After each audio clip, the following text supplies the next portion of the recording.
క్రైస్తవులు సువార్త ప్రకటిస్తున్నప్పుడు అడ్డగించినప్పుడు అసలు ఏ విధంగా చెప్పాల్సిన అవసరం ఉంది? జవాబు అసలు ప్రప్రథమంగా ప్రతి వ్యక్తి, క్రైస్తవుడే కాదు, ప్రతి వ్యక్తి కూడా సరైన ఆలోచన విధానం అలవరుచుకోవాలి.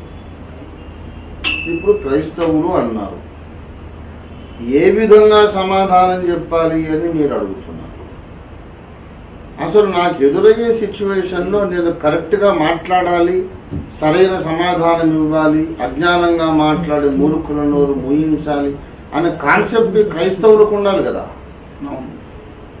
ఇప్పుడు క్రైస్తవ బోధకులు, నాయకులు ఎలా పెంచారంటే, మీరు గమ్ముగా ఊరుకోండి, మాట్లాడకండి, నోరెత్తకండి, వాళ్ళు కొడితే తనులు తినండి, వాళ్ళు తిట్టినా సరే తిట్లు పడండి, మీరు ఏమీ మాట్లాడొద్దు, మౌనంగా బతుకు కొనుకోబడే గొర్రెలాగా యేసు ప్రభులాగా మీరు ఉండాలని నేర్పించారు. వాళ్ళు సండే స్కూల్ లెవెల్ నుంచి బాల్యం నుండి మీసాలు వచ్చిన దాకా, పెళ్ళిళ్ళు అయిపోయి పిల్లల తండ్రులు అయిన దాకా వాళ్ళను మీరు తిరగబడొద్దు, ఎదురు చెప్పొద్దు, సమాధానం చెప్పొద్దు పెంచి, ఇప్పుడు సడన్గా ఇలా సమాధానం చెప్పమంటే అసలు రక్తంలోనే లేదు ఆ తత్వము. అందుకే నేను 40 సంవత్సరాలుగా నేను ఒక తరాన్నే తయారు చేశాను. అన్యాయాన్ని ఎదిరించని వాడు అసలు క్రైస్తవుడే కాదు, భక్తుడే కాదు, వాడు మంచి మనిషే కాదు. First of all leave alone good Christian. Good Christian అనేది హిమాలయన్ హైట్, అది అంతరిక్షం అంత ఎత్తు. మంచి క్రైస్తవుడు అనేది అంతరిక్షం అంత ఉన్నత స్థానం. ఒక మనిషిగానే వాడు మంచోడు కాదు. ఫస్ట్ ఆఫ్ ఆల్ అన్యాయాన్ని ఎదిరించాలి. ఏదైనా అక్రమము జరిగితే దానికి మనం అక్కడే వ్యతిరేకత, దాన్ని అపోజ్ చేసి దాన్ని ఆపడానికి ప్రయత్నమైనా చేయాలి. ఆపలేకపోవచ్చు, ప్రయత్నమైనా చేయాలి. ఇప్పుడు ముందు ఈ యాటిట్యూడ్ డెవలప్ చేసుకోవాలి.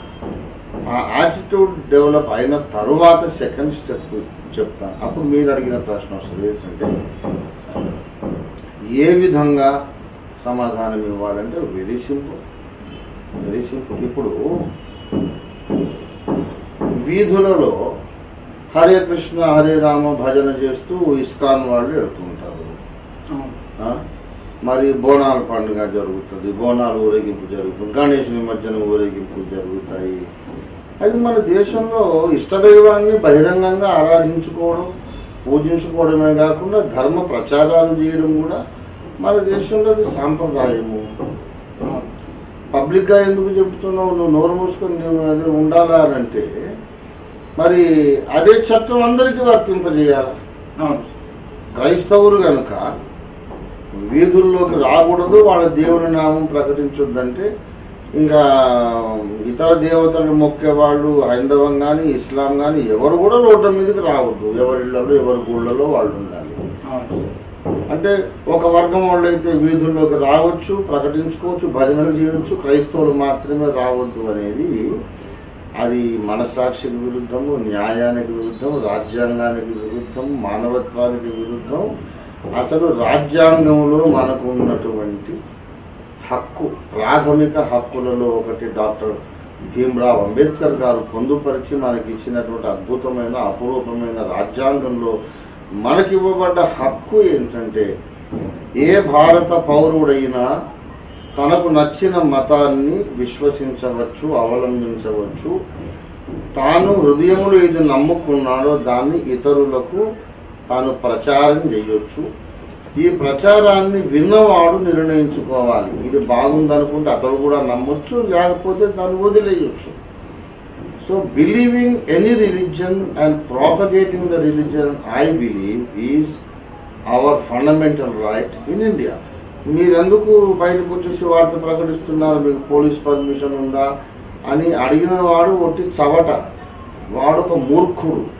అసలు రాజ్యాంగబద్ధంగా నేను అడుగుతున్నాను, క్రిస్టియన్స్ పర్మిషన్ ఉంటేనే ప్రచారం చేసుకోవాలని ఏ అధికరణంలో ఉంది? ఈ రోజుల్లో దీని మీద కేసులు పెట్టడం, కొన్ని పోలీస్ స్టేషన్లో కేసులు కూడా నమోదు చేయడం, రిజిస్టర్ చేయడము చాలా దురదృష్టకరం.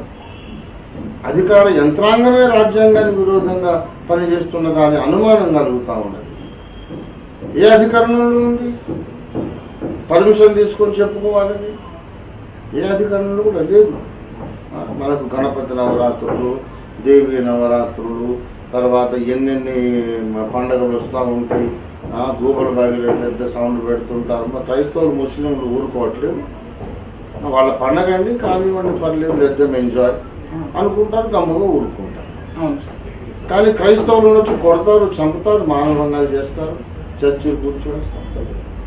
ఈ విషయంలో క్రైస్తవులందరూ ఒక్క త్రాటి మీదకి వచ్చి సంఘటితమై మనం వాళ్ళని కొట్టనక్కర్లేదు, తిట్టనక్కర్లేదు, మా హక్కులు మాకు వర్తింపజేయండి, లేకపోతే మేము ఒక ఓటు బ్యాంకుగా తయారయ్యాము, వచ్చే ఎన్నికల్లో మా తడాగా చూపిస్తాం అని క్రైస్తవులందరూ కనుక ఏకం కాగలిగితే తప్పక ఈ ఇన్సేన్ యాటిట్యూడ్, ఈ ఉన్మాదం అనేది సమాజంలో వచ్చి ప్రక్షాళన అయిపోతుంది తప్పకుండా.